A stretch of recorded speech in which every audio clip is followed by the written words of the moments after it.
Bonjour, Toute l'Europe est aujourd'hui à la recyclerie. Toute l'Europe, c'est le site de référence en France sur les questions européennes qui produit des contenus pédagogiques d'actualité et sur le fonctionnement de l'Union européenne. De quoi parle-t-on aujourd'hui à cette conférence à la recyclerie? De la transition énergétique en Europe. Avec nous, pour en parler, des représentants de la Commission européenne, d'une association engagée pour la transition et d'une entreprise. Le but de ce débat, poser les enjeux de la transition énergétique pour comprendre où nous en sommes aujourd'hui et ce qu'il faut faire pour susciter un engagement citoyen fort. Bonsoir. Bienvenue à la recyclerie. La recyclerie, c'est un tiers-lieu éco-responsable. On fait beaucoup de choses ici. Vous savez qu'on a une ferme urbaine avec des poules, des animaux, un potager. Vous savez qu'on a un atelier de réparation. Et vous savez sans doute qu'on fait des conférences très régulièrement et bien souvent tous les lundis. La semaine prochaine, on aura d'ailleurs une conférence sur la seconde vie des déchets. Et ce soir, nous avons le plaisir et l'honneur d'accueillir Jules du média Toute l'Europe. Je lui laisse la parole. Bonne soirée. Bonsoir à tous. Merci d'être venus nombreux ce soir pour parler énergie avec nous. Juste un bref mot de présentation, parce que peut-être qu'il y en a parmi vous qui ne connaissent pas ou mal qui nous sommes, Toute l'Europe. Donc on est le premier média d'information sur les questions européennes en langue française. Double casquette, si je puis dire. Les casquettes actualité, donc on va suivre le Brexit, la Catalogne, les paradis fiscaux ou encore le glyphosate. Et puis une casquette plus pédagogie sur ce qu'est l'Europe et comment elle fonctionne. Et là, on peut aller du fonctionnement des institutions jusqu'au fonds structurel, en passant donc par la politique de l'énergie qui va nous occuper ce soir. Pour en parler justement, j'ai le plaisir d'accueillir trois experts de cette question. Tout d'abord Anne Houtman, qui est ancienne chef de la représentation de la Commission européenne en France et ancienne directrice de la Direction générale de l'énergie à Bruxelles. Carole Le Gall ensuite, qui est directrice de l'innovation et du marketing d'Engie Cofeli.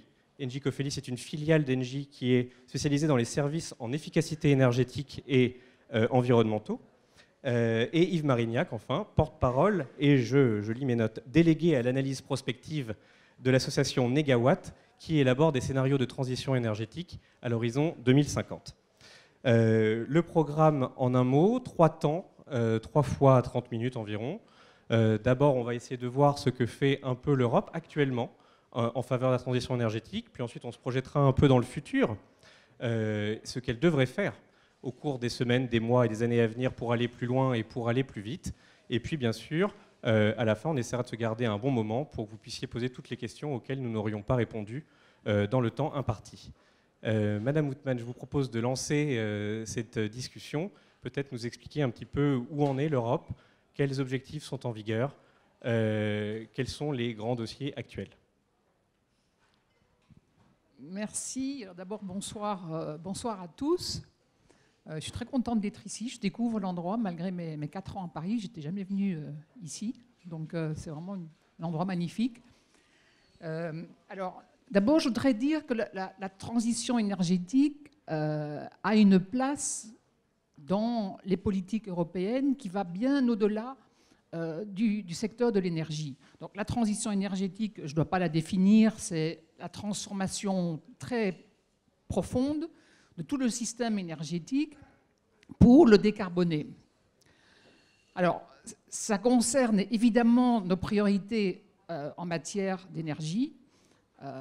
Et je voudrais d'abord dire que c'est un enjeu qui n'est pas seulement un enjeu européen. C'est évidemment un enjeu européen.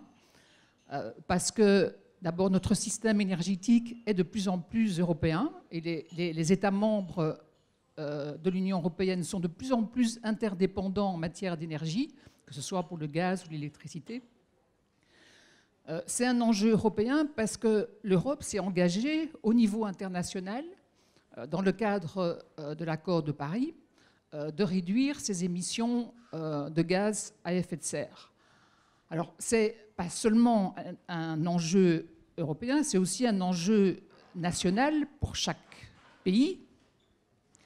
Pourquoi ? Parce que d'abord, l'ambition européenne, elle dépend de la volonté politique des États membres qui composent l'Union européenne. Et sans cette volonté politique, au niveau de chaque État membre, il n'y a pas de politique européenne. Mais aussi parce que chaque État membre s'est engagé individuellement aussi dans l'accord de Paris, puisque non seulement l'Union européenne a signé l'accord de Paris, mais chacun des 28 États membres a signé l'accord de Paris.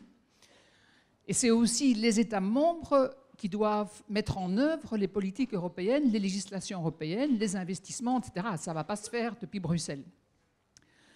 Et ensuite, c'est aussi un enjeu local. C'est un enjeu pour les territoires, c'est un enjeu pour les villes qui doivent se transformer au niveau de l'éclairage, au niveau de leur réseau de chaleur, de refroidissement et évidemment au niveau de la mobilité. C'est un enjeu aussi pour les zones rurales qui de plus en plus sont le lieu où sont implantés les systèmes de production d'électricité. Et on va revenir sur ce sujet peut-être tout à l'heure. Alors, pour moi, la meilleure façon de voir quelle est la dimension de cet enjeu au niveau européen, c'est de constater que, en réalité, les 10 priorités que s'est fixées la Commission européenne, cette Commission européenne, donc qui a commencé son mandat en 2014, c'était un 4, mais c'est 14, jusqu'à l'année prochaine, qui devrait terminer l'année prochaine, donc les 5 ans de la commission, ce qu'on appelle la commission Juncker pour les Français, je pense. Bon, en Belgique, on dit Juncker, et vous allez entendre que je suis belge, parce que de temps en temps, je dis des choses qui ne sont pas tout à fait hexagonales. Je suis désolée, hein, je fais de mon mieux, j'ai essayé d'apprendre, mais ce n'est pas toujours facile de savoir exactement où sont les problèmes. Là. Alors, je vais très rapidement passer ces 10 priorités pour vous montrer à quel point les enjeux sont importants. La première priorité, c'est tout ce qui est emploi, croissance, investissement. Alors, évidemment que cette transition énergétique implique énormément d'investissements, des créations d'emplois dans de nouveaux secteurs comme le renouvelable. En France, par exemple, c'est 200 000 emplois. En Europe, c'est plus d'1 million d'emplois. Beaucoup d'emplois dans le domaine de l'efficacité énergétique. Donc, évidemment que cette priorité est concernée. Alors, deuxième priorité, c'est la priorité du marché intérieur. Alors, marché intérieur, c'est une des conditions, un bon fonctionnement du marché intérieur de l'énergie est vraiment une des conditions pour faire la transition énergétique à des prix qui soient abordables. C'est la façon de faire des économies et on peut en parler tout à l'heure. Troisième priorité, la priorité sur le numérique. Alors pourquoi le numérique? Parce que la transition énergétique passe par la numérisation des réseaux, depuis le consommateur jusqu'à la production. Donc tout au long de cette chaîne d'activité dans le domaine de l'énergie, on a une digitalisation, une numérisation, si on veut dire en français. Donc il y a même une convergence en réalité des deux secteurs, puisque en réalité les réseaux énergétiques deviennent aussi des réseaux de communication. Alors, autre priorité qui est concernée, c'est la priorité d'avoir une union économique et monétaire qui soit équitable. Alors, pourquoi ça concerne l'union économique et monétaire? Parce que l'union économique et monétaire, c'est aussi les marchés des capitaux. Et une des choses qu'on essaie de faire en priorité dans ce domaine, c'est d'essayer d'orienter les capitaux, et il y a des milliards et des milliers de milliards de capitaux disponibles. La question, c'est comment on peut orienter les capitaux disponibles vers des investissements dans l'économie durable. Et on va sortir des propositions bientôt en mars. On attend un rapport d'un groupe de haut niveau sur le sujet. Mais c'est une vraie question. Comment on peut faire? Est-ce qu'il y a des mesures qu'on peut prendre pour que un investisseur, une compagnie d'assurance, par exemple, qui a un portefeuille, comment on peut l'encourager à réorienter son portefeuille vers des investissements dans la transition énergétique? Alors, ça concerne évidemment notre politique commerciale. Ça, je ne dois pas vous faire un dessin. C'est l'échange de produits, c'est les panneaux solaires, etc., les technologies. Je vais essayer de raccourcir, parce que sinon, vous devez me dire plus ou moins où j'en suis, parce que sinon... Alors, ça concerne notre priorité en matière de justice et de droits fondamentaux. Pourquoi les droits fondamentaux? Parce que, à cause de la numérisation, il y a un problème évident de protection de la vie privée. Ça va de pair. Et donc, toutes les législations européennes et les efforts qu'on fait pour protéger la vie privée des citoyens sont extrêmement importants pour cette transition énergétique. Ça concerne aussi notre priorité en matière de politique migratoire. Parce qu'il est évident que si on ne réussit pas la transition énergétique au niveau global et si on n'arrive pas à ralentir le réchauffement climatique qui est en cours, ça va devenir probablement la première cause des migrations, et c'est déjà une cause des migrations des zones les plus touchées. Ça concerne évidemment la place de l'Europe sur la scène internationale. L'Europe négocie dans le domaine de l'énergie, dans le domaine du changement climatique, au G7, au G20, dans toutes les instances internationales, et comme je l'ai dit tout à l'heure, dans le cadre des Nations Unies sur le changement climatique. Ça concerne aussi notre priorité de rendre l'Union européenne plus démocratique. Alors ça paraît un peu bizarre, mais je pense que la transition énergétique est vraiment une occasion de plus de démocratie locale, parce qu'une des caractéristiques de cette transformation énergétique, c'est c'est une décentralisation du pouvoir, avec des acteurs locaux, que ce soit les citoyens ou les villes, qui doivent devenir de plus en plus actifs et même créer des communautés de l'énergie où ils peuvent ensemble produire et autoconsommer leur production. Donc c'est une possibilité de démocratie locale que je trouve extrêmement attirante et qu'il faut encourager. Et puis évidemment, la 10e priorité que je n'ai pas mentionnée, mais qui n'est pas la 10e dans l'ordre, c'est ce qu'on appelle le projet d'union de l'énergie et de climat. Et l'union de l'énergie, c'est en fait une initiative politique qui a été prise pour réussir la transition énergétique. Réussir la transition énergétique, ça veut dire en Europe arriver à nos objectifs ambitieux en matière de changement climatique, qui sont pour le moment ceux en vigueur de 20% de réduction de nos émissions de gaz à effet de serre par rapport à 1990, de réussir aussi notre objectif en matière de renouvelables, qui est de 20% dans la consommation finale d'énergie, et de réussir notre objectif, toujours à 2020, ce sont des objectifs à 2020, donc c'est des objectifs en vigueur actuellement, d'efficacité énergétique qui consiste à réduire de 20% notre consommation d'énergie par rapport à une projection qui a été faite en ce qu'on appelle business as usual, c'est-à-dire ce qui se passe si on ne change pas notre façon de nous comporter et d'investir par rapport à le point de repère qui a été pris à l'époque, qui était 2004 ou 2005. Alors, réussir la transition énergétique, c'est atteindre ces objectifs, mais c'est aussi les atteindre d'une façon qui soit abordable, économiquement viable, en faisant un atout pour notre économie, et aussi de le faire sans mettre en péril notre sécurité d'approvisionnement. Alors, je ne sais pas si j'ai épuisé mes 10 minutes, mais... Pratiquement, mais Pratiquement. Si vous voulez un mot de conclusion, c'est tout possible. Il y a une horloge là, ouais. je vais finir par la regarder, je vais m'habituer là, ça va. Ok. Alors, ce que je voulais dire peut-être là-dessus, c'est parce qu'on pose souvent des questions sur la question du mix énergétique et de la diversité du mix énergétique, et je pense que c'est un point important, parce qu'on me demande souvent ça, oui, mais en Europe, il y a ceux qui ont du charbon, il y a ceux qui ont du nucléaire, il y a ceux qui font du... Bon. Et je pense que c'est un point important aussi, parce que c'est un point de pédagogie européenne en général. L'Union européenne est une union dans la diversité. Et l'union de l'énergie, c'est une union de l'énergie dans la diversité des mix. Alors, qu'est-ce que ça veut dire? La diversité des mix, d'abord, c'est un droit des États membres. Donc, bien que les États membres partagent une politique d'énergie commune, et ils ont des objectifs communs, le traité dit qu'ils sont souverains quand il s'agit de choisir leur bouquet énergétique et la structure de leur source d'approvisionnement. Donc, là-dessus, l'Europe ne peut pas imposer à un État membre de faire ou de ne pas faire du nucléaire, du charbon, etc. Par contre, leur choix de bouquet énergétique se fait dans le cadre, évidemment, des objectifs européens. Donc ça peut affecter leur bouquet énergétique. Alors, la diversité, comme je la vois dans le domaine de l'énergie, est en réalité d'abord un énorme atout parce que les États membres sont assez complémentaires, à la fois au niveau de l'offre, c'est-à-dire à la fois au niveau de ce qu'ils produisent, parce qu'il n'y a pas du vent en même temps qu'il y a du soleil, parce qu'il n'y a pas toujours du vent au même endroit, et donc quand il n'y a pas du vent quelque part, on peut en importer d'ailleurs.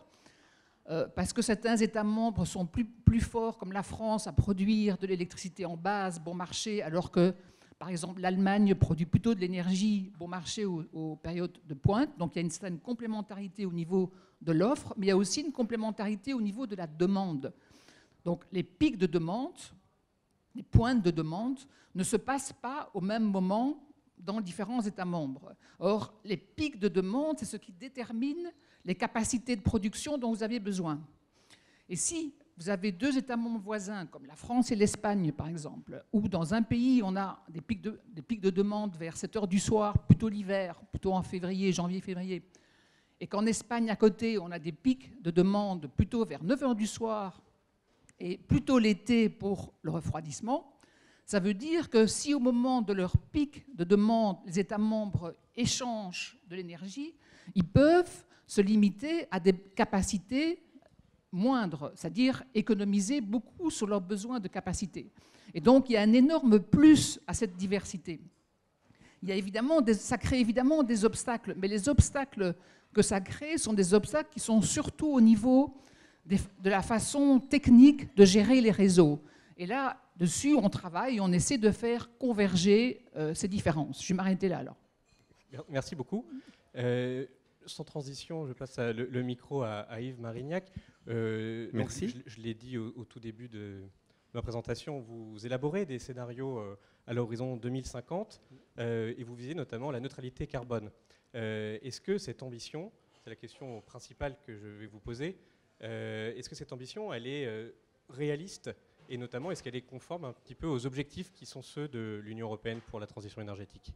Alors, vaste question. Bonsoir tout d'abord, et je suis également très heureux d'être ici et de découvrir ce lieu. Voilà, moi je suis parisien depuis plus longtemps, mais plutôt banlieue sud. Et je pense que j'y reviendrai. Je suis très heureux également d'intervenir dans le cadre d'un débat qui s'inscrit dans la dimension européenne, parce que l'association Négawatt travaille essentiellement à l'échelle française.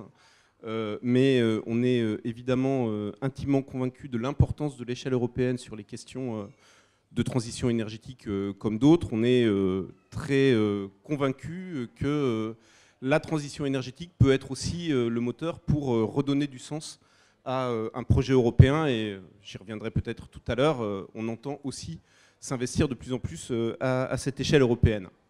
Alors effectivement, l'association Négawatt, qui est une association rassemblant des experts et travaillant notamment à des scénarios de transition énergétique et aux politiques et mesures qui les accompagnent, a produit déjà 4 scénarios. Le dernier a été publié en janvier 2017.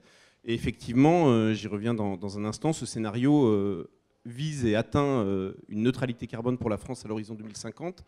Alors, est-ce que c'est réaliste? Est-ce que c'est compatible avec les objectifs européens aujourd'hui? L'Europe n'a pas d'objectif en tant que tel, à ma connaissance, de neutralité carbone à ce jour. Je pense qu'elle y vient progressivement, et en tout cas, ce qu'on peut dire, c'est qu'en amont de cet objectif-là, l'Union européenne a, depuis des années, fixé un cadre relativement ambitieux, alors, vers à moitié vide, vers à moitié plein, insuffisamment ambitieux, mais très ambitieux par rapport à ce qui peut exister dans d'autres parties du monde. Et incontestablement, ça a été un moteur pour réfléchir en Europe et dans les pays européens à la transition énergétique et pour développer des scénarios ambitieux. Malheureusement, quand on regarde où on en est, que ce soit au niveau mondial, au niveau européen ou au niveau français, en termes de transition énergétique, donc en termes de réduction de notre empreinte carbone, d'évolution vers plus de renouvelables et de soutenabilité en général, parce qu'on a tendance à se concentrer sur la question du carbone, mais il faut vraiment penser soutenabilité en général, et le changement climatique n'est pas du tout le seul enjeu auquel il faut répondre. Il y a l'épuisement des ressources, il y a la biodiversité, etc., les problèmes d'eau, etc.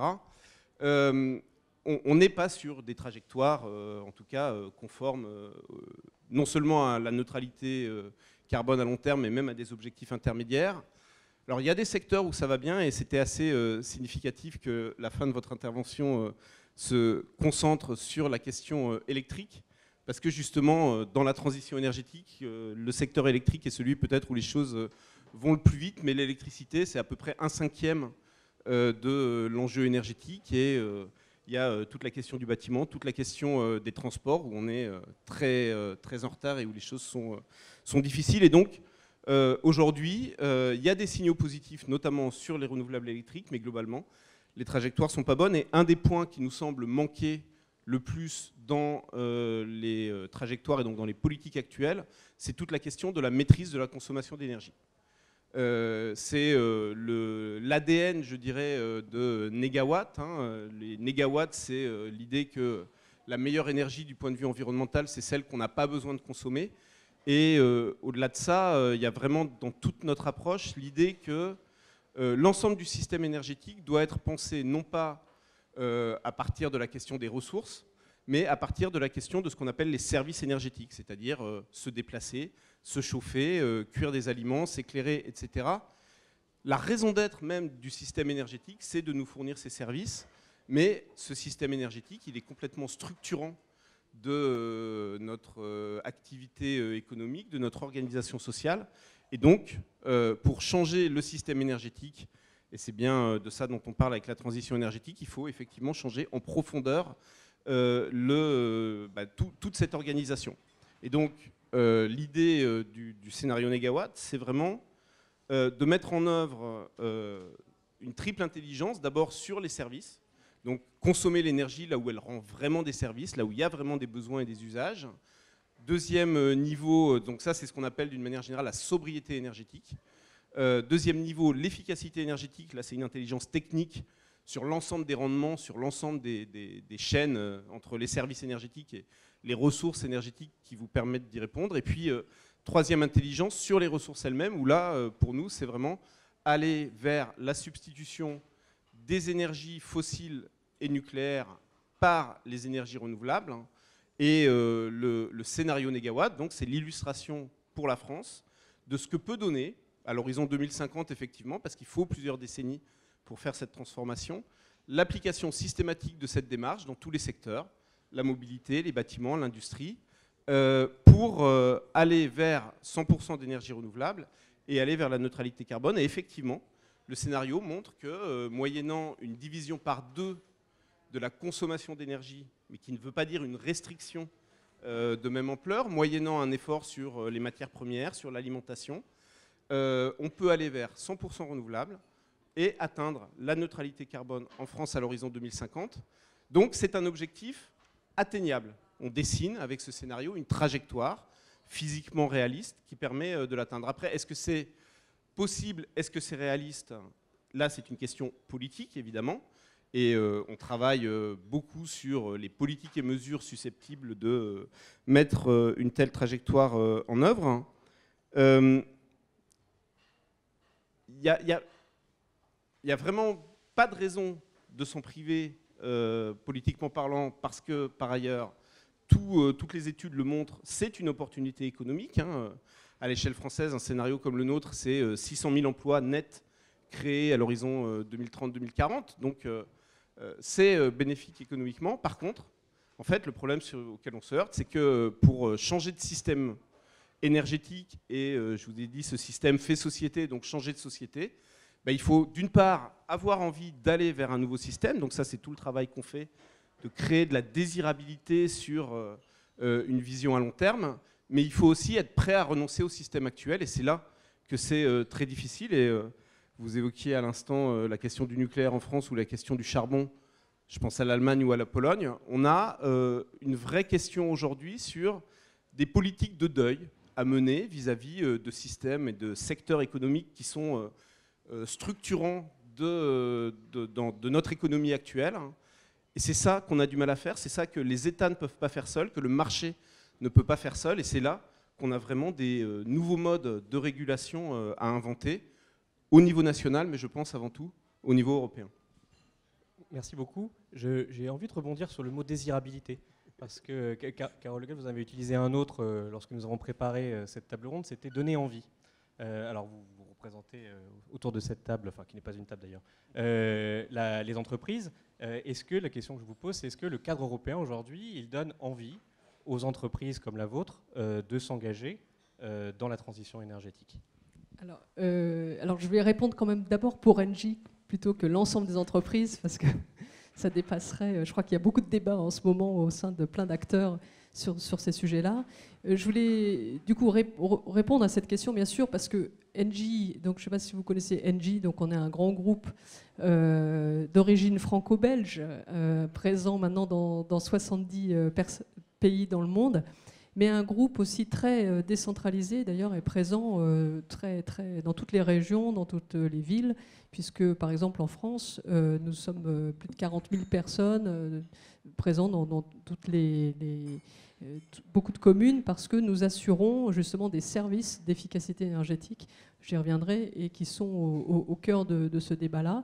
Et c'est vrai que historiquement, on est d'un côté un très grand énergéticien. Vous connaissez sans doute notre nom ancien, GDF, Gaz de France, même si je remonte encore, Gaz de France, mais qui a fait sa mue, Gaz de France, GDF Suez, qui s'est donc rapproché d'acteurs des services, et maintenant Engie, qui revendique d'être un leader de la transition énergétique. Donc en tout cas, je ne sais pas si toutes les entreprises en ont envie, mais nous, on en a envie. Et on a envie de convaincre nos clients de le faire avec nous. Et pas que nos clients, comme on l'a dit là, c'est bien aussi finalement beaucoup de nos partenaires, parce qu'on ne le fera pas tout seul. On aura besoin de partenaires, d'autres entreprises qui ont des savoir-faire complémentaires d'une autre, et puis des partenaires, parce qu'il faut les territoires, des politiques publiques, pour accompagner ce mouvement d'une nouvelle façon de se servir de l'énergie.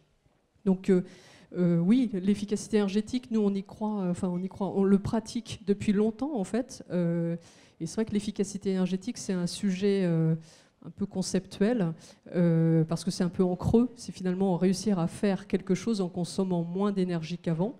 Mais l'important, c'est quand même de faire ce quelque chose. Donc, il y a l'enjeu de continuer à croître dans une logique, en tout cas, de progrès social, sociétal.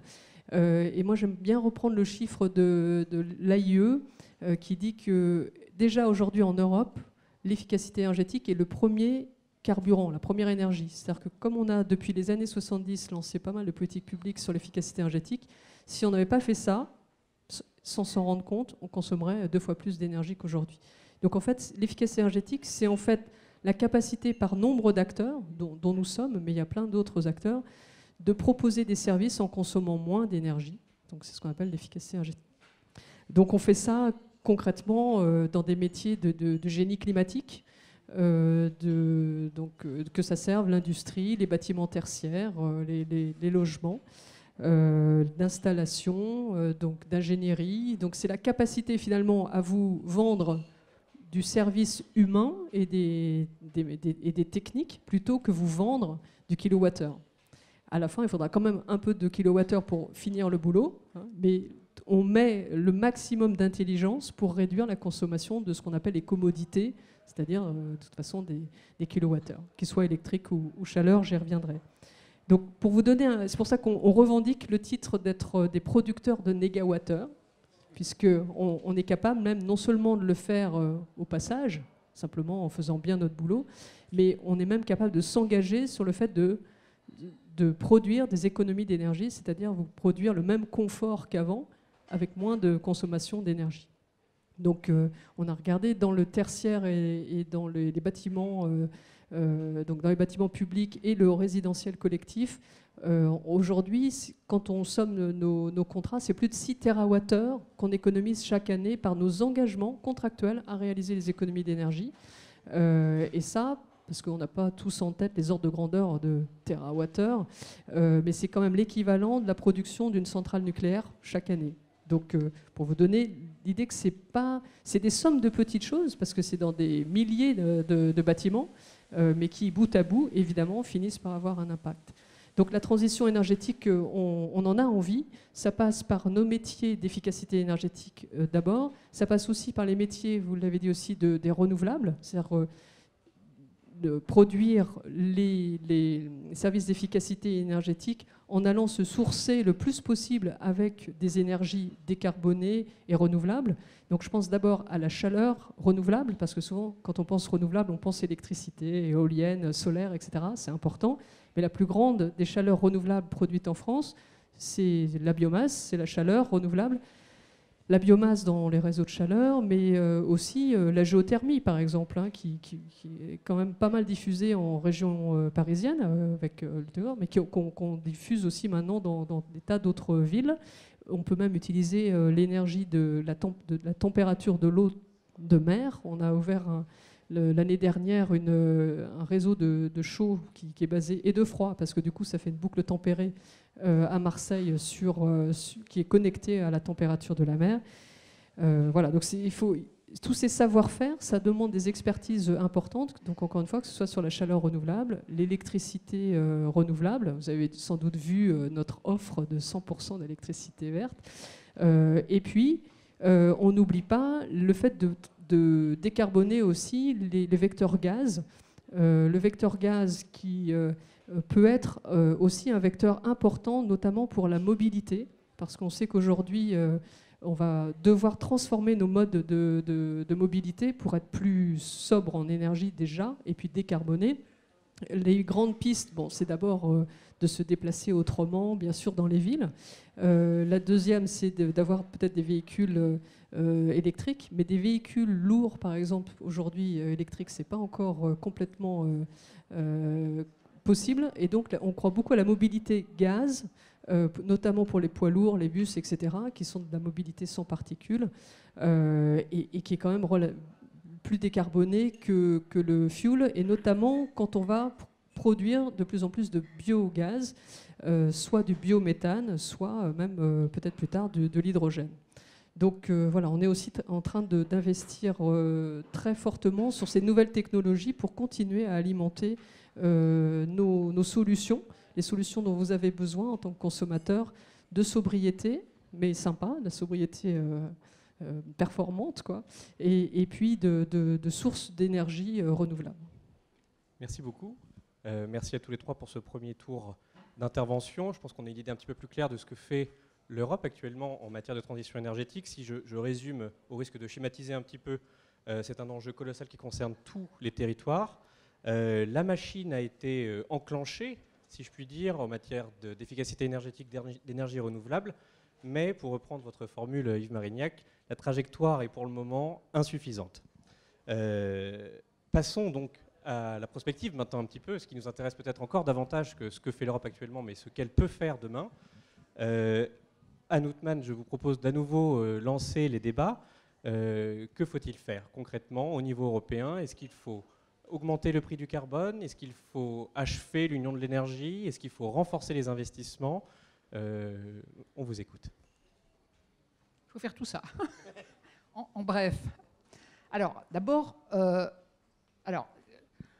il faut savoir que les objectifs qu'on a, qui sont pour le moment en vigueur jusqu'à 2020, sont des objectifs qui ont été fixés en 2007, avant le sommet de Copenhague, la conférence des parties de Copenhague, pour la seconde partie de ce qu'on appelle les engagements de Kyoto. Donc on était encore sous Kyoto.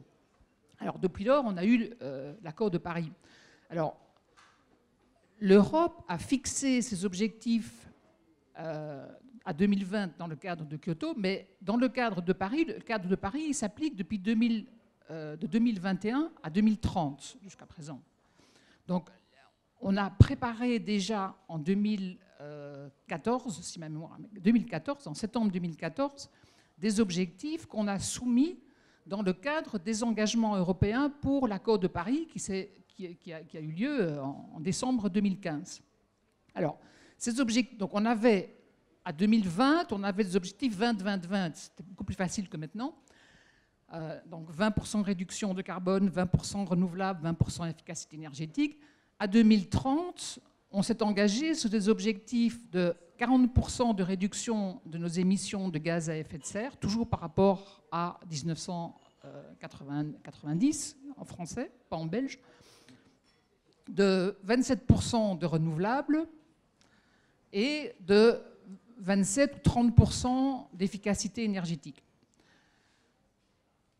Alors, ce que je voudrais aussi dire, c'est qu'il y a lié à ça des objectifs en matière d'interconnexion des réseaux qui, pour moi, sont assez importants. Donc, il y a aussi des objectifs à 2020 de 10% d'interconnexion des réseaux électriques et à 2030 de 15%. Donc, on peut en discuter après.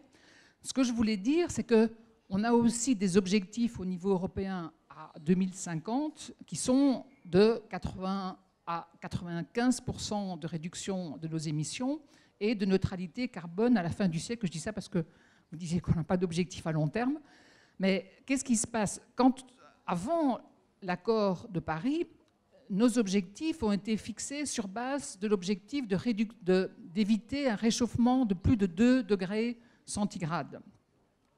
Or, à Paris, on a réussi à faire insérer dans le texte de l'accord l'objectif de réduction de limite de réchauffement à 1,5 degré centigrade, ce qui est très différent, non seulement en termes de politique nécessaire, mais aussi en termes d'effet au niveau de la planète.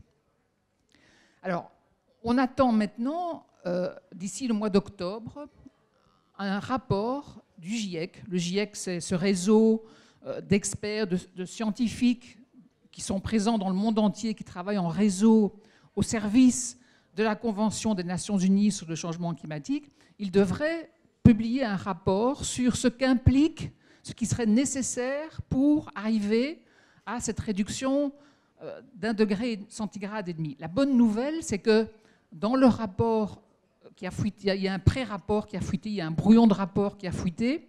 Ce projet de rapport suggère que c'est encore faisable, alors que beaucoup de gens disaient jusqu'à présent que c'était plus faisable. Donc, je pense que ce qui va se passer, je ne peux pas prévoir le futur pour une commission qui n'est pas encore en place, mais la commission prochaine va devoir revoir même nos objectifs à 2030 pour les rendre plus ambitieux et probablement aussi fixer des objectifs à plus long terme. Donc on va probablement, d'ici 2020, peut-être un peu plus, se fixer aussi de nouveaux objectifs beaucoup plus ambitieux que les 80-95% de réduction de nos émissions de gaz à effet de serre. Par ailleurs, pour mettre en œuvre ces objectifs, donc, qui sont maintenant 40, 27, 30, on a mis sur la table toute une série de propositions législatives, et notamment une révision de la directive renouvelable, une révision de la directive sur l'efficacité énergétique, une révision d'une directive sur les performances énergétiques des bâtiments, tout un paquet législatif, aussi de réforme du marché intérieur, etc., qui est maintenant en discussion entre le Conseil et le Parlement. Et de quoi on s'aperçoit là? C'est que le Parlement a pris des positions plus ambitieuses que les objectifs qui avaient été fixés initialement, et qui ont été fixés, pas par la Commission, qui ont été fixés par le Conseil européen en 2014. Donc je répète, ce sont les chefs d'État et de gouvernement, dont c'est d'ailleurs le rôle de fixer les grandes orientations, c'est eux qui ont fixé les objectifs à 2030. Donc la Commission, un peu peut-être trop obéissante, je ne sais pas, mais a fait des propositions sur la base des orientations qui ont été données par le Conseil européen. C'est un peu normal. Mais on va voir que vraisemblablement, on va pouvoir être plus ambitieux. Et je pense qu'une des raisons qui va faciliter ça, et qui déjà, à mon avis, a été une des raisons du succès de l'accord de Paris, c'est que le coût des technologies, et notamment des technologies des renouvelables, mais aussi pour l'efficacité énergétique, est en train de diminuer énormément, de telle sorte qu'on prévoit même que la plupart des technologies renouvelables vont être plus économiquement viables que les carburants fossiles d'ici 2020. Et on a vu, le Royaume-Uni a lancé des appels d'offres en septembre dernier. Ils ont eu des appels d'offres sur même l'éolien offshore moins cher que ce qu'ils se sont engagés à payer sur la future centrale nucléaire de Hinkley Point. Donc c'est tout dire. Donc ils sont maintenant un peu coincés avec leur projet nucléaire qui va leur coûter très cher, alors que les prix des renouvelables sont en train de baisser. Et je pense que ça donne une équation qui est très différente politiquement, parce que les politiciens, c'est ça qu'ils regardent en fait. En fait, ça devient de plus en plus intéressant de faire de l'énergie propre, et on voit de plus en plus les coûts des conséquences du réchauffement climatique. Et donc, politiquement, l'équation change. Et donc, moi qui suis une optimiste de nature, je pense qu'on va arriver à fixer des objectifs beaucoup plus ambitieux. Alors, vous avez posé la question sur l'instrument, le coût du carbone. Alors, on a un instrument en Europe qui est le système d'échange de droits d'émettre des gaz à effet de serre. Alors, c'est un système dont on peut dire qu'il est efficace parce que son objectif est de pouvoir atteindre un certain objectif fixé de réduction au moindre coût. De ce point de vue-là, il est parfait, puisque les coûts du carbone sont extrêmement bas. On a eu jusqu'à l'année dernière des coûts du carbone d'environ 5 euros. On a monté maintenant, je ne sais pas, moi j'ai regardé il y a quelques jours, on était à 8 euros, presque 9 euros. Donc ça monte de façon assez stable. Et de plus, on vient de proposer, mais on est toujours en négociation, une révision de ce système pour accélérer justement ses effets. C'est-à-dire en réduisant chaque année beaucoup plus le nombre de permis qu'on met sur le marché. Donc, bon, je suis obligé d'aller assez vite, donc je ne sais pas si tout le monde comprend, parce que tout ça est quand même assez technique, et j'essaie d'être simple. Mais ceci dit, rien n'empêche les États membres d'imposer des taxes carbone. La Commission a proposé déjà en 1990, elle a proposé une taxe carbone. Les États membres n'en ont pas voulu, on a mis des propositions sur la table, on les a changées, on a fini par les retirer. On a réessayé en 2011. En 2011, la Commission a remis une proposition sur la table pour avoir une taxe carbone.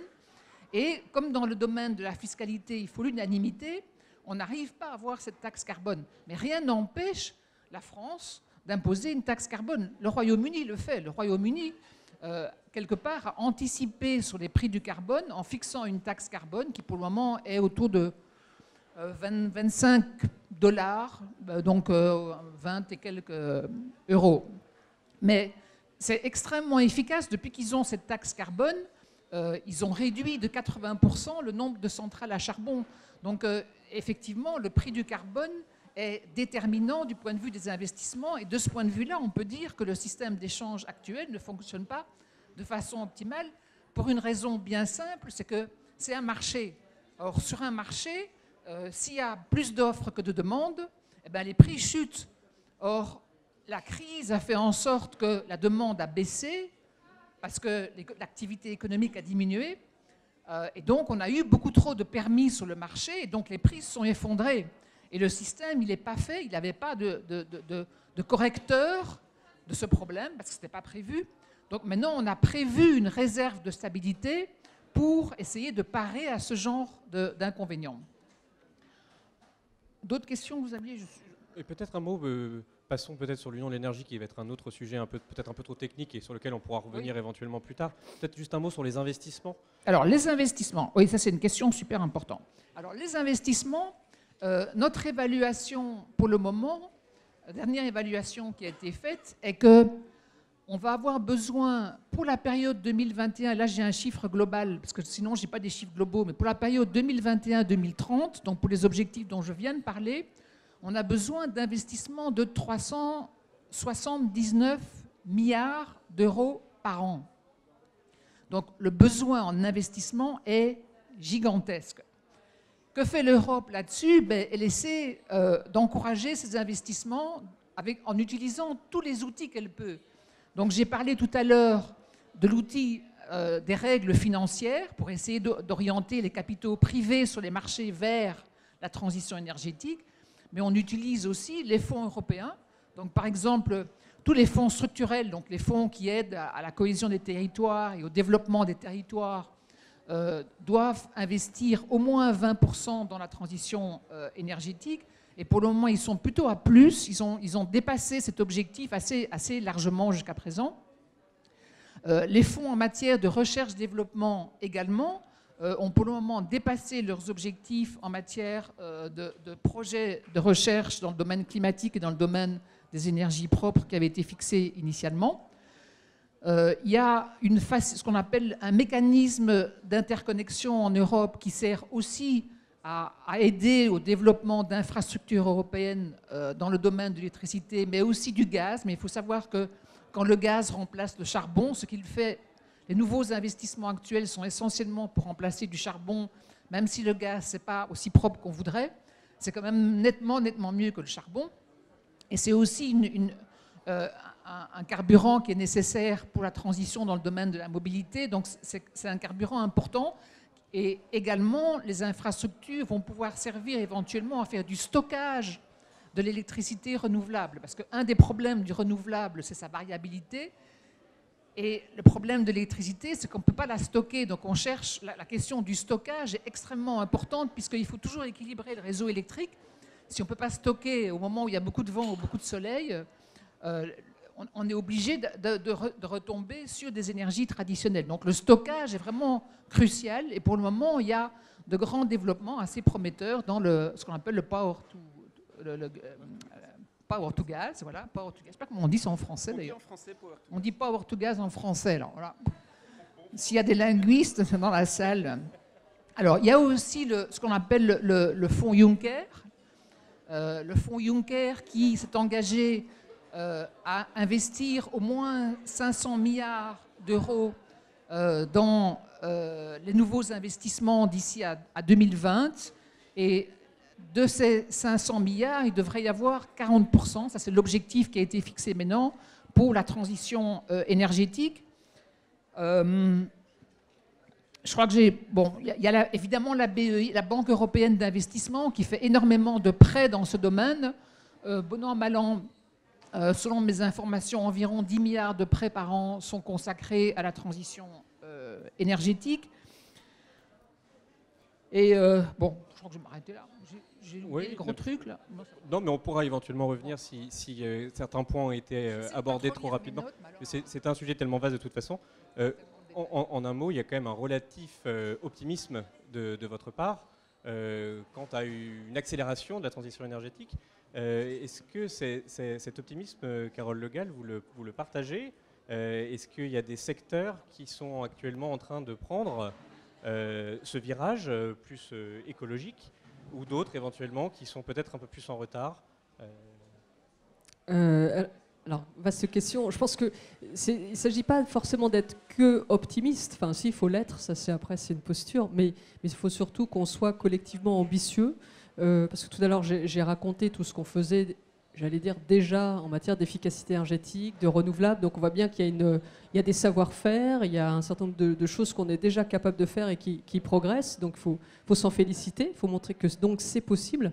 Mais on est tous d'accord que de toute façon, ce n'est pas suffisant face aux défis mondiaux que nous avons. Donc il faut travailler encore plus sur ces solutions-là. Et nous, notre conviction, c'est que, donc, comme on disait tout à l'heure, il faut qu'on en ait tous envie.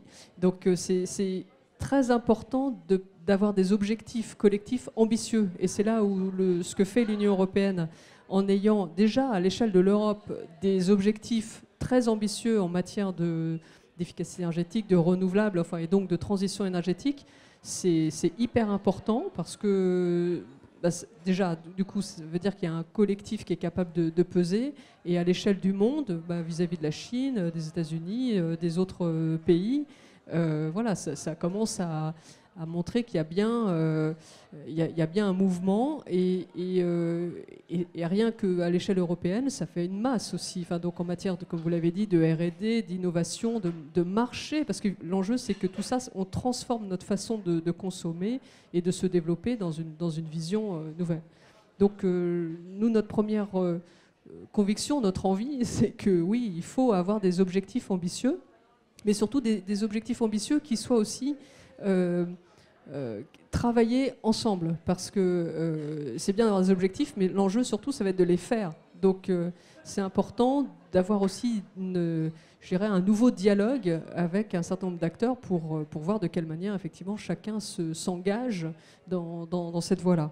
Donc oui, il faut qu'on soit non pas simplement optimiste, mais surtout ambitieux. Vous l'avez dit, quand même, les clés pour réussir dans cette accélération, c'est d'avoir des objectifs clairs et partagés. S'ils ne sont pas partagés, au moins par une grande majorité, ça rend les choses difficiles. Il faut avoir quelques grands éléments comme un signal prix. Vous l'avez dit, le prix du carbone. C'est vrai que même si on est tous, on a envie de faire bouger les choses, le prix, ça peut être dans pas mal de situations quand même un vecteur important des choix, des décisions qu'on prend dans la vie.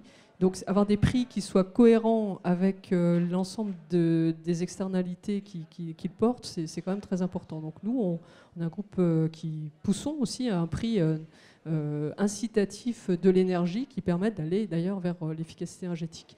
Et puis enfin, je pense que ça passe, encore une fois, je le redis peut-être, mais par un engagement ensemble. Ça va être de plus en plus important de comprendre de quelle manière chaque acteur, consommateur, est un consomme-acteur et que chacun, on a une capacité d'avoir un impact sur ces sujets-là. Parce que certes, le prix, c'est important.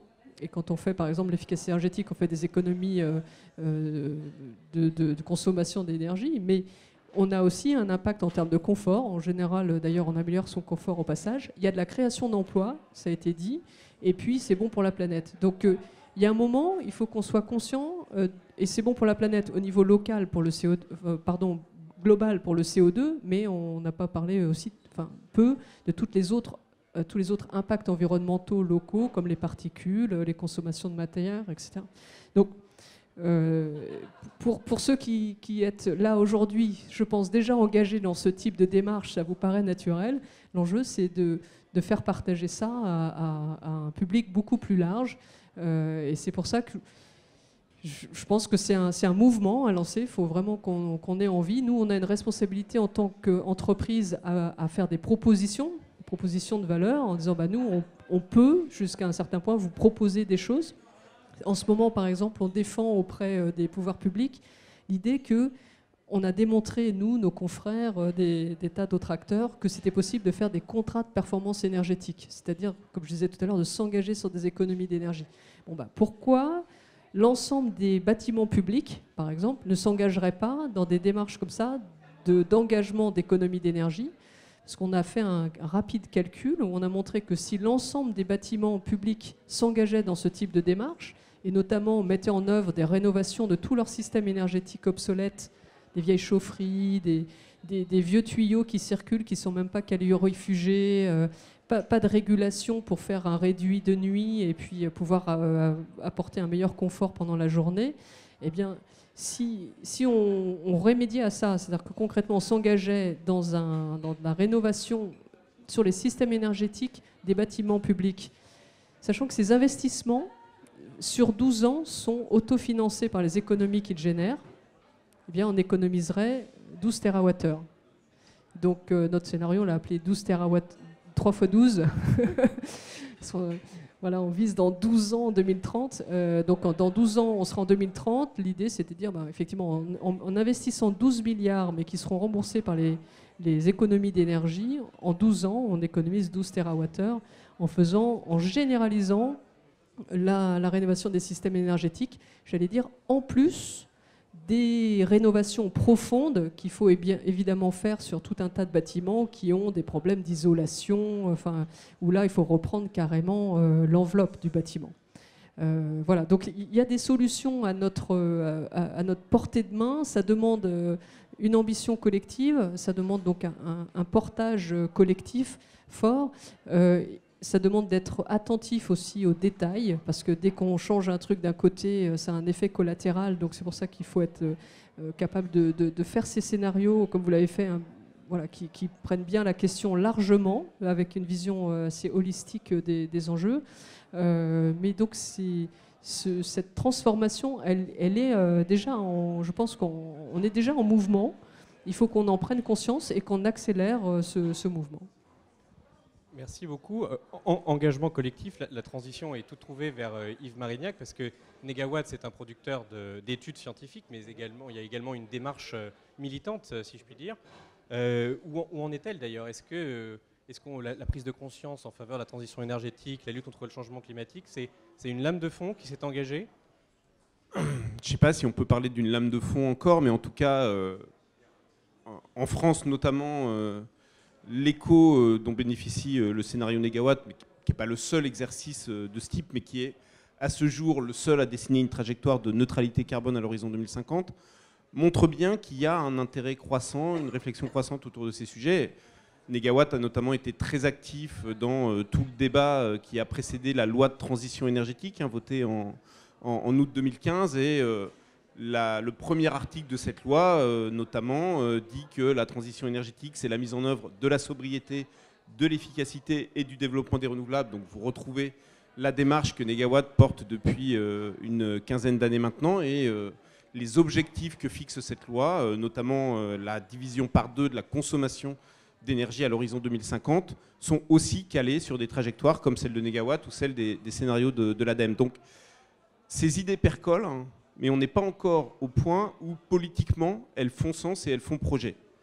Je reviens une seconde sur le 1,5 degré, plus 1,5 degré à l'horizon de la fin du siècle, en rappelant que c'est plus 1,5 degré par rapport à la température moyenne avant l'époque industrielle, et qu'en fait on est déjà à plus 1,2 degré. Ça, c'est les derniers chiffres. Ce qui situe le niveau d'ambition dans lequel il faut se placer. Et la bonne nouvelle, c'est qu'il y a plein de choses qu'on peut faire assez facilement et qu'on les fait. La mauvaise nouvelle, c'est que c'est loin de suffire et qu'il va falloir inventer effectivement les moyens de massifier des choses beaucoup plus profondes. Je vais juste vous illustrer, à partir du scénario Negawatt, quelques exemples d'actions à entreprendre. La rénovation des bâtiments.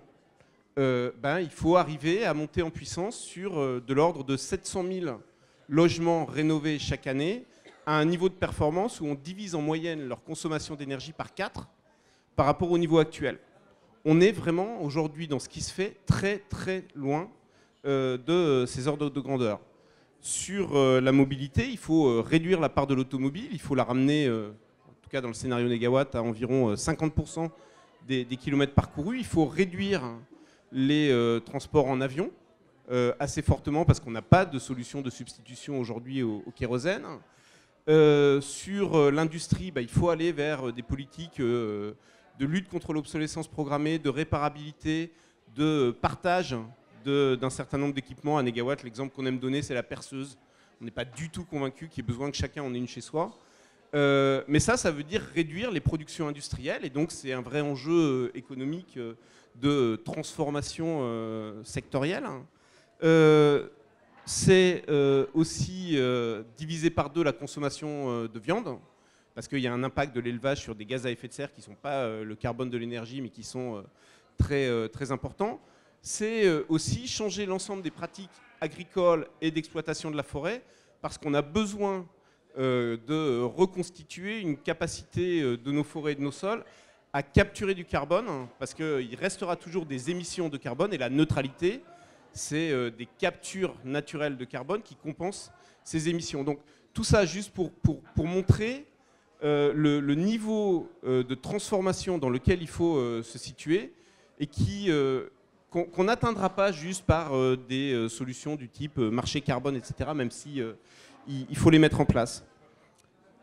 Donc la transition énergétique, encore une fois, c'est vraiment un projet de société, et qui ne se fera pas évidemment sans une implication forte de la société civile. Il y a de plus en plus de réflexions, par exemple, autour de la question des communs dans la transition énergétique, qui montrent bien que ce n'est pas quelque chose qui va relever des États, ce n'est pas quelque chose qui va relever des entreprises. Il faut trouver des régulations plus profondes. Et ces régulations, il faut les trouver, ça a été évoqué tout à l'heure, dans des logiques également de plus en plus décentralisées. Ça, c'est aussi une bonne nouvelle, parce que c'est ça qui crée aujourd'hui de l'implication d'acteurs autour du projet de transition énergétique. La transition énergétique, c'est vraiment, quand on le regarde dans le détail, c'est de la mobilisation d'économies d'énergie, de la mobilisation de potentiels renouvelables qui sont des potentiels locaux.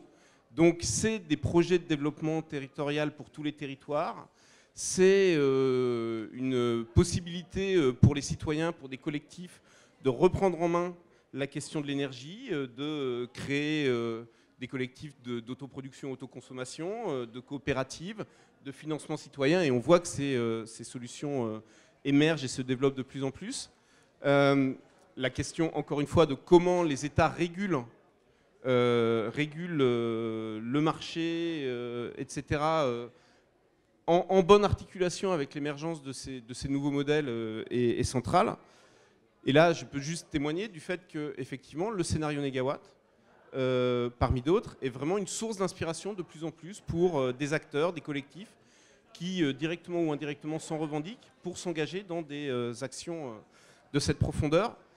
Mais toute cette somme d'initiatives et d'engagement ne suffira pas. Il faut parallèlement vraiment restructurer la question de l'offre économique. Je parlais de sobriété tout à l'heure. Moi, je parle souvent d'offre de sobriété, c'est-à-dire il faut créer les conditions pour que les consommateurs deviennent ces consommateurs intelligents sans avoir besoin de se prendre la tête, d'être super conscients, etc. Qu'il y ait une minorité qui le fasse, c'est très bien. Un exemple, c'est la mobilité. On parle beaucoup de passer de la mobilité propriétaire. Chacun est propriétaire de sa voiture qui est mal dimensionnée, qui est très peu utilisée, pour aller vers de la mobilité servicielle, hein, où on partage des véhicules et où on utilise des véhicules différents pour des usages différents. Ça, ce n'est pas les consommateurs qui, d'eux-mêmes, vont changer. C'est évidemment tout un modèle économique à transformer, depuis la construction automobile jusqu'au système économique de véhicules partagés, etc. Donc tout ça doit vraiment monter en puissance. Ce n'est pas une question de capacité d'investissement. C'est des investissements très lourds, mais qui sont globalement, qui existent. La capacité d'investissement existe, c'est vraiment une question de réorientation. Et encore une fois, il ne suffit pas d'orienter les marchés tels qu'ils sont aujourd'hui, il va vraiment falloir aller chercher des transformations plus profondes. Le régulateur doit avoir plus de courage qu'il ne l'a aujourd'hui au niveau français et au niveau européen. Merci beaucoup. Avant de passer la parole à la salle dans une seconde, peut-être juste un petit mot de conclusion. Si on vous écoute, la tâche est immense. L'engagement, par contre, s'accroît de plus en plus de tous les acteurs, que ce soit les pouvoirs publics, les entreprises, la société civile. Et peut-être le point le plus optimiste de votre discours, les solutions sont nombreuses et existent. Y a-t-il peut-être déjà une première question? Alors, plusieurs mains. N'hésitez pas à faire des questions brèves. Et si votre question s'adresse à un membre du panel en particulier, n'hésitez pas à le préciser. Bonsoir. Je dirige un bureau d'études tout près d'ici, donc on est locaux. Et puis je pense que je dois faire partie des rares qui font monter la moyenne d'âge ici dans la salle, et je m'en réjouis qu'il y ait autant de personnes qui s'impliquent sur ce sujet-là, évidemment. Je dirige un bureau d'études thermiques.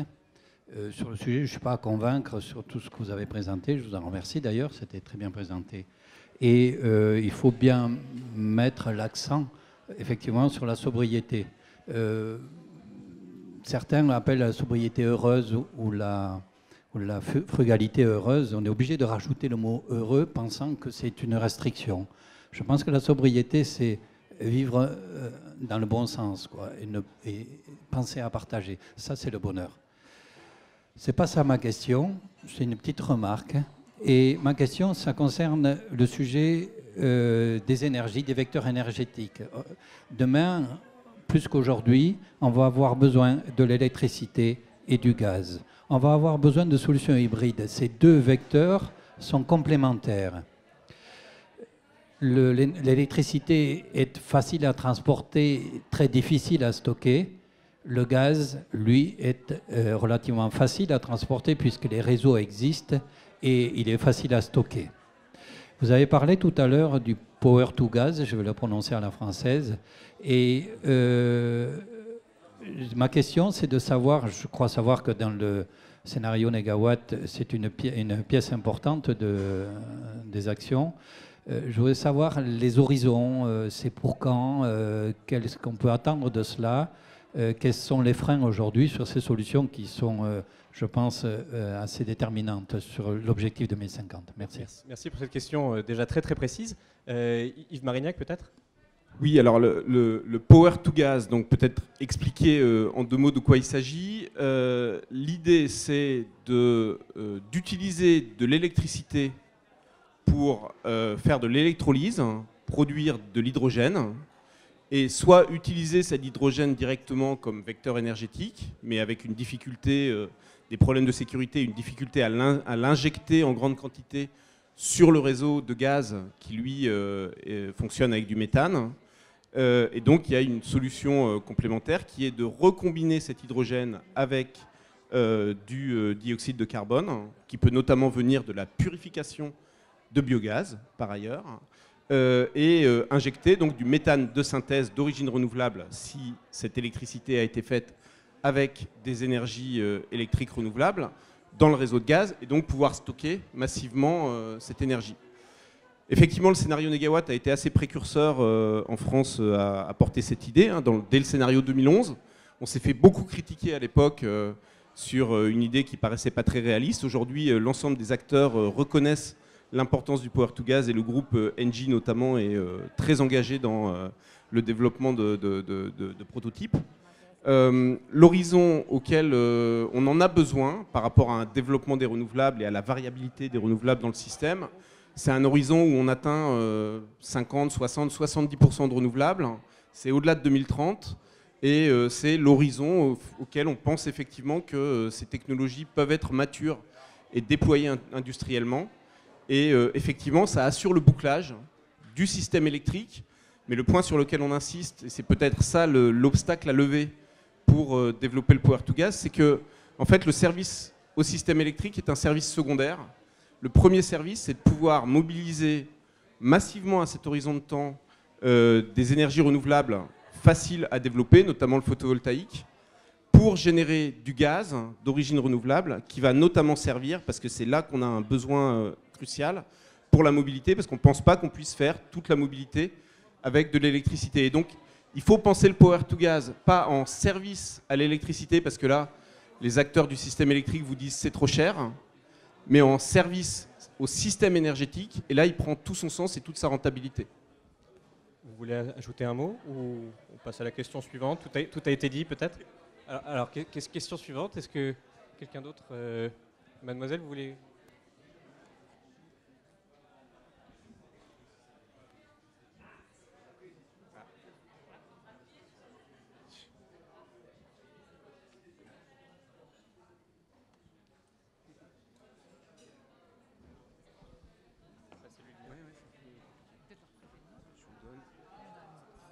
Là, c'est bon. Okay. Merci pour votre intervention. J'ai une question qui se porte, qui a l'intention de vous trois. En fait, donc, monsieur de Négawatt, vous mettez sur la table en fait, le problème de la consommation, sur le fait que notre consommation énergétique, donc, elle est liée à nos comportements en tant qu'individuels, à notre logement, nos besoins de chauffage, etc. Mais concrètement, est-ce que l'Europe a un projet pour expliquer en fait, à toutes ces entreprises, notamment les gros groupes industriels du CAC 40, dont Engie doit faire partie, je pense, mais j'en suis pas sûre, qu'il va falloir arrêter l'obsolescence programmée, qu'il va falloir arrêter d'essayer de vendre des perceuses à tous les Français et les Françaises, qu'il va falloir arrêter d'essayer de vendre des voitures à tous les Français et les Françaises. Parce que du coup, la transition énergétique prend là un tournant enfin, vraiment politique. Et du coup, qui incarne ce politique? Parce que c'est clairement contraire en fait, à la logique de production et de croissance infinie des entreprises. Donc en fait, ma question est comment on incarne et qui l'incarne aujourd'hui ce tournant politique de la transition énergétique? Allez. Qui souhaite répondre? Alors, c'est une question très intéressante que vous me posez. Alors je vais répondre en deux parties, mais alors, première partie, c'est que d'abord, l'Europe fait déjà pas mal de choses en termes de législation sur l'efficacité énergétique, puisqu'on a une directive sur l'efficacité énergétique qui notamment oblige toutes les administrations publiques de rénover au moins, je ne sais plus, 2%, je crois, ou 3% de leurs bâtiments publics chaque année, et on essaie d'accélérer ça. Donc il y a toute une série d'obligations en matière d'efficacité énergétique, d'obligations d'audit des entreprises, etc. Deuxièmement, il y a une directive sur l'efficacité énergétique, sur les performances énergétiques des bâtiments. Les États membres doivent avoir des plans de rénovation des bâtiments, des logements. Et les logements qui vont être nouveaux, qui vont être construits à partir de 2020, doivent être neutres sur le plan des émissions de carbone. Alors ensuite, il y a aussi des législations européennes sur les produits. Donc il y a d'une part des législations qui imposent que tous les produits, ou presque tous les produits qui consomment, en tout cas tous les gros consommateurs d'énergie, soient étiquetés. Donc toutes les étiquettes que vous voyez avec une échelle qui va du vert au rouge, avec des A, etc., des A+, des D, etc. C'est de la législation européenne. Donc l'objectif là est de d'aider les consommateurs qui choisissent des produits, de choisir des produits qui consomment moins et qui donc peut-être sont un peu plus chers à l'achat, mais qui vont être moins chers sur leur durée de vie, parce qu'ils consomment moins. Et puis, il y a aussi tout ce qu'on appelle la législation en matière d'éco-conception. Alors, l'éco-conception, ça veut dire qu'on demande aux fabricants de produits consommateurs d'énergie de retirer du marché, au fur et à mesure, les produits les moins efficaces. Donc, on essaie de faire monter en qualité, du point de vue de l'efficacité énergétique, les produits. Et ça concerne tout, ça concerne même les pneus de voiture. Donc, ça concerne vraiment une large gamme de produits.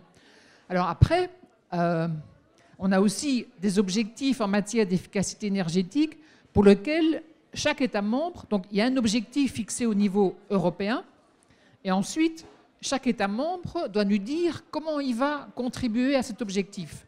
Et la Commission, qu'est-ce qu'elle fait? Elle additionne les 28 contributions et elle vérifie si ça arrive à l'objectif sur lequel eux se sont engagés politiquement au niveau européen. Et donc on a le droit d'aller leur dire, si ça n'arrive pas au total, il faut faire plus parce que vos chefs d'État et de gouvernement, ils nous ont tous dit unanimement qu'on veut atteindre 20% d'ici 2020, 30% d'ici 2030, etc. Mais est-ce que l'Europe peut aller aussi loin que de dire à chaque État membre comment il doit faire exactement pour atteindre cet objectif? L'important, c'est l'objectif. On ne peut pas avoir une Europe intrusive au point de dire vous n'avez pas le droit d'utiliser votre voiture. Ça, c'est un peu plus compliqué. On peut favoriser des comportements, comme par exemple, on a toute une politique en matière d'économie circulaire. Et on essaie de favoriser l'économie circulaire. On a des législations en matière de déchets, etc. Mais bon, je m'arrête là parce que vous avez... Carole Le Gall, vous voulez ajouter quelque chose? Oui, moi, je trouvais intéressant cette question qui incarne, qui va porter ça, cette transition énergétique. Moi, j'ai envie de vous répondre, mais c'est vous, hein. C'est chacun d'entre nous, en tant que consommateurs, qui avons une capacité d'action sur une partie. Alors c'est vrai, c'est pour ça qu'on parle d'un mouvement collectif, mais si je prends Engie, notre entreprise, à un moment donné, il faut un espèce de courage managérial pour dire, bon, nous on pense que l'avenir, il va dans ce sens-là, et c'est vrai qu'on était producteur de charbon, on dit on ne veut plus produire avec du charbon. Donc même si c'était une vache à lait avec un certain nombre de ressources, on fait le pari. Il faut que du coup, d'ailleurs, la bourse nous suive parce qu'on est effectivement au CAC 40, que oui, ça a du sens pour une entreprise du CAC 40 de suivre cette vision de l'avenir et de dire j'arrête de produire carboné avec des vieilles chaufferies charbon et puis je vais investir dans des nouvelles activités sur lesquelles d'ailleurs j'ai déjà pas mal de compétences mais que je vais compléter avec des nouvelles technologies, des nouveaux savoir-faire. Alors c'est vrai que nous, dans notre entreprise, sur 150 000 personnes, il y en a déjà 100 000 qui sont dans les services. 50 000 qui étaient dans la production d'énergie, un peu dans le charbon, mais quand même aussi beaucoup dans le gaz ou dans d'autres types de technologies. Donc on avait déjà un mix qui était pas trop mal orienté, mais on s'est quand même défait de 20% de nos activités, qu'on a sorti de nos activités en disant ok, nous on pense que l'avenir, c'est de basculer ces 20%-là vers des nouveaux moyens pour aller dans l'autre sens. Donc c'est vraiment de faire cette bascule. Et ce qui nous conforte dans le fait de le faire, c'est qu'on voit que quand même on n'est pas tout seul. Il y a d'autres entreprises qui investissent aussi dans ce type de positionnement, qui s'engagent il y a plein d'entreprises qui s'engagent dans ce qu'ils appellent RE100, par exemple. Ils veulent dans un certain nombre d'années, être 100% renouvelable. Pour être 100% renouvelable, ça veut dire qu'il va falloir que ce soit super bon en efficacité énergétique, et puis effectivement qu'après, ils se sourcent en renouvelable. Et puis on voit plein de territoires, on voit plein de maires, d'acteurs locaux qui ont aussi envie d'y aller. Et puis on voit des consommateurs qui ont envie d'y aller. Donc c'est ça qui va créer ce mouvement. Bien sûr, il y a des cadres politiques, mais les politiques, ils agissent aussi en fonction de ce que leur disent leurs concitoyens, hein. Donc pour encourager Bruxelles, il faut que ça vienne aussi, on est heureusement en démocratie, donc il faut que ça vienne des citoyens qui poussent aussi ce type de prise de conscience. Et c'est vrai qu'on a la chance d'être dans des pays où cette acculturation se fait. En France maintenant, je pense de façon quand même beaucoup plus je dirais partagé qu'avant, où c'était un peu l'écologie de certaines minorités. Maintenant, je pense que c'est largement partagé. Quand vous regardez les pays du Nord en Europe, ça fait longtemps qu'ils sont engagés dans ce type d'approche et d'un point de vue vraiment développement durable, c'est-à-dire en ayant une performance environnementale, mais aussi sociale et économique, hein, en ayant des fleurons en matière de développement économique. Donc je pense que c'est important de démontrer que c'est possible et puis de soutenir chacun individuellement un engagement dans ce sens-là. Autre question ? Bonjour. Est-ce que vous pensez aujourd'hui, ma question s'adresse à tous les trois, est-ce que vous pensez aujourd'hui que l'Europe et l'Union européenne sont encore le bon échelon, le bon acteur pour être le fer de lance de la diplomatie écologique, climatique, sachant que c'est un acteur qui est lesté par le poids des lobbying à Bruxelles, l'inertie de la diplomatie, la lenteur des décisions politiques qui s'y prennent et le côté eau tiède de toute avancée qui est menée au niveau à l'échelle européenne. Est-ce que vous ne pensez pas qu'aujourd'hui, les unions comme le C40, qui réunit 92 villes, qui pèsent pour 70% des émissions, alors que c'est 10% de la population mondiale, ne sont pas beaucoup plus déterminantes? Et quelles sont éventuellement leurs limites dans la capacité à être leader de la transition énergétique mondiale? Merci. Peut-être un bref tour de table, peut-être avec vous d'ailleurs, Anoutman d'abord, puisque monsieur se demande si l'Union européenne n'est pas un acteur aujourd'hui qui est trop lesté pour porter la transition énergétique. Alors, moi je pense que l'Europe, elle tire vers le haut surtout ceux qui n'ont pas envie de bouger. Et donc, de ce point de vue-là, c'est indispensable. On n'empêche personne d'être plus ambitieux. Mais ça tire l'ensemble vers le haut. Et je vais vous donner un exemple. Prenez la Pologne, qui a un problème objectif, c'est qu'elle a des mines de charbon. Et quand on a des mines de charbon, on a aussi beaucoup de mineurs. Et donc, politiquement, pour elle, c'est très difficile d'arrêter le charbon. Que fait l'Europe ? À travers le projet politique d'union de l'énergie, on a relié toutes les politiques énergétiques entre elles.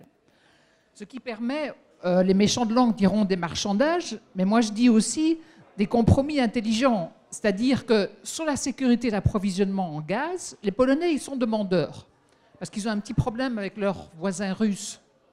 Alors, les autres pays les aident sur les législations en matière de sécurité d'approvisionnement en gaz, et il y a des pays qui ne s'intéressent pas beaucoup. Le Portugal ou l'Espagne, ils sont pas à côté des...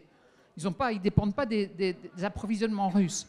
Mais en échange, on leur dit, soutenez-nous sur les ambitions en matière de changement climatique. Et la Pologne a ratifié l'accord de Paris. Deuxième chose qu'on peut faire avec la Pologne, c'est l'aider à reconvertir les régions minières. Parce qu'avant tout, c'est un problème social pour eux. Ce n'est pas qu'ils aiment le charbon pour faire du charbon, c'est qu'ils ont un problème social. Et donc, ce qu'on essaie de faire, c'est essayer d'amener des fonds européens qui investissent dans ces régions pour reconvertir les économies locales. Donc, l'Europe peut agir, et je pense qu'elle n'est pas toute la réponse, on l'a bien vu tout à l'heure, mais certainement qu'elle peut tirer vers le haut. Ça, je suis convaincu. Yves Marignac, peut-être l'Europe, le bon échelon ? Ça rejoint la question de tout à l'heure sur les modèles économiques des entreprises et la manière dont on peut les transformer. Je pense que l'Europe, je l'ai dit tout à l'heure, a été un vrai moteur pour une transformation qui se place à l'horizon 2020-2030, qui est une transformation en fait qui reste dans l'inflexion des modèles économiques dominants, un effort demandé aux entreprises qui est supporté via des mécanismes comme le marché de quotas carbone, etc. Donc dans des régulations qui ne viennent pas heurter frontalement un certain nombre de secteurs économiques.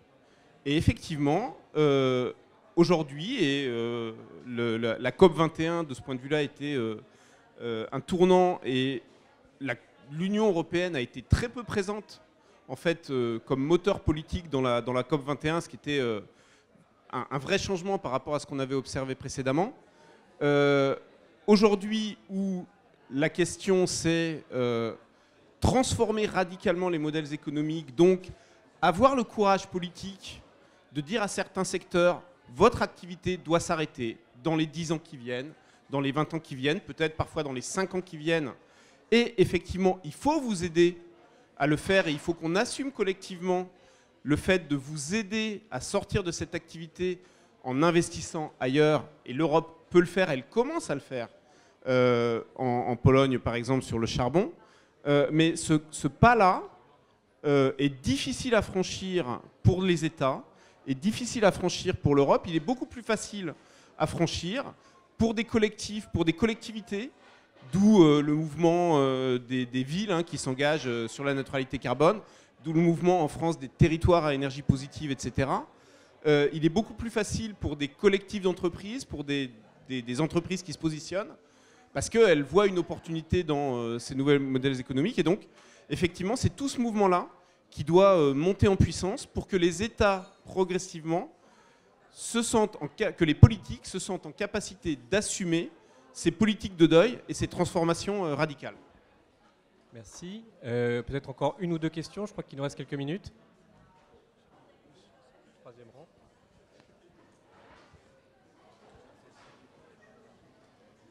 Merci pour votre intervention. Alors, on a beaucoup parlé de la numérisation et la digitalisation au début. Or, on sait que en fait, la numérisation, ça contribue aussi au réchauffement climatique, notamment avec les centres d'hébergement qu'on met d'ailleurs au Groenland pour les refroidir. On sait que le taux d'équipement en ordinateur, en smartphone, en équipement audiovisuel va augmenter considérablement ces prochaines années avec l'augmentation de la population et l'ouverture aussi des nouveaux marchés. Et je voulais savoir, c'est quoi votre point de vue par rapport à ça? Parce qu'au final, est-ce que ça va...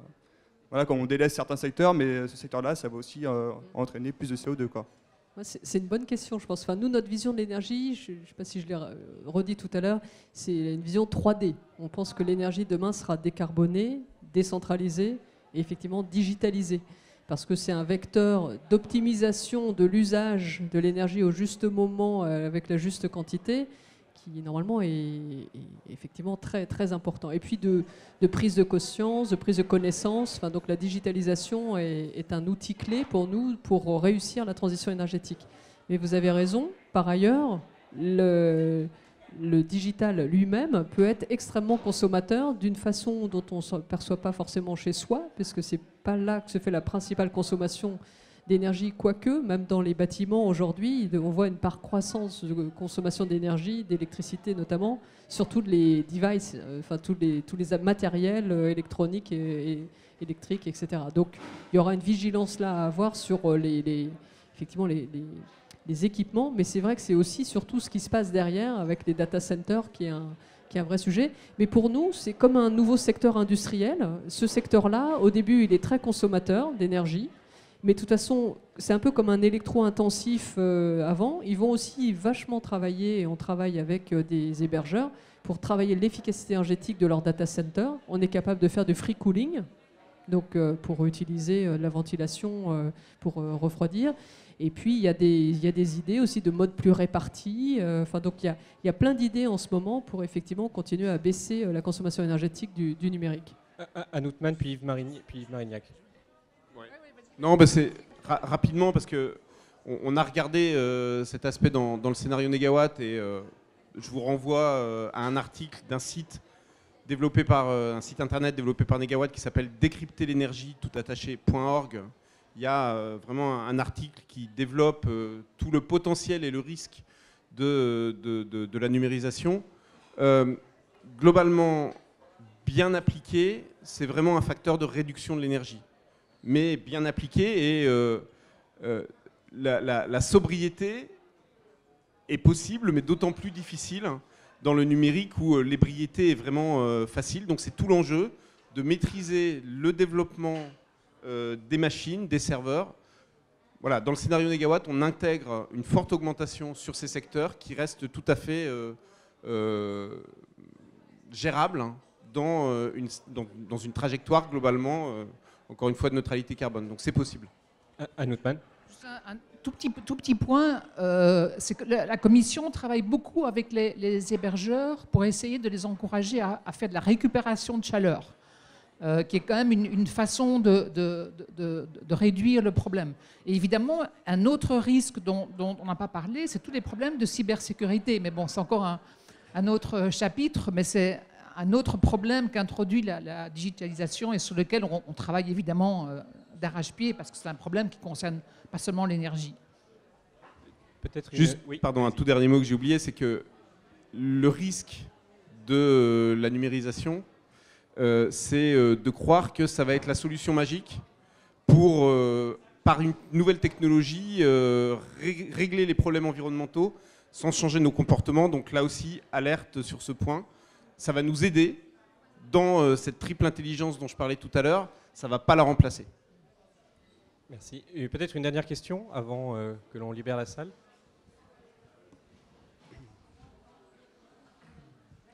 Voilà, donc tout d'abord, bravo pour votre travail qui contribue grandement à la lutte contre le réchauffement climatique.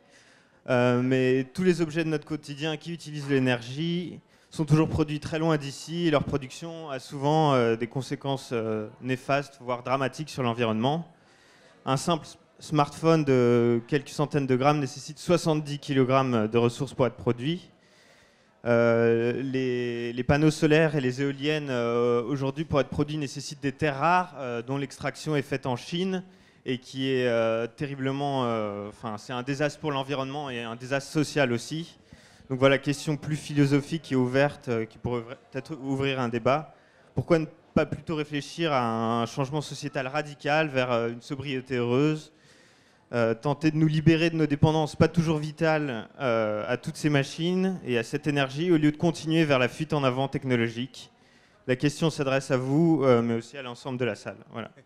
Une très bonne conclusion. Alors Yves Marignac d'abord. Oui, alors je vous renvoie sur cette question également à un article du site Décrypter l'énergie.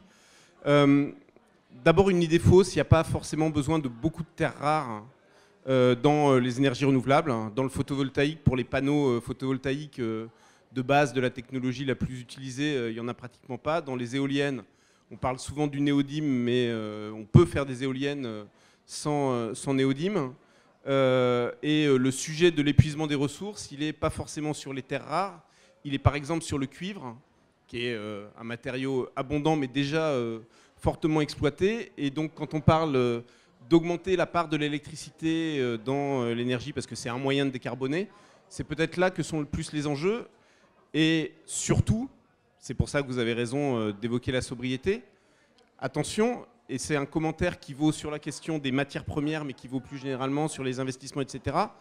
Ne jamais penser qu'il y a d'un côté la transition énergétique qui demande des ressources, qui demande des matières premières, etc., et de l'autre, ne rien faire qui ne demande rien. En fait, ne pas faire la transition énergétique, c'est quand même continuer avec un système qui demande des investissements et qui demande des matières premières. Et justement, la transition énergétique, quand on compare et qu'on fait une transition qui met en avant la sobriété et l'efficacité avant la mobilisation des ressources, elle est globalement beaucoup plus économe de ressources que la poursuite du système actuel.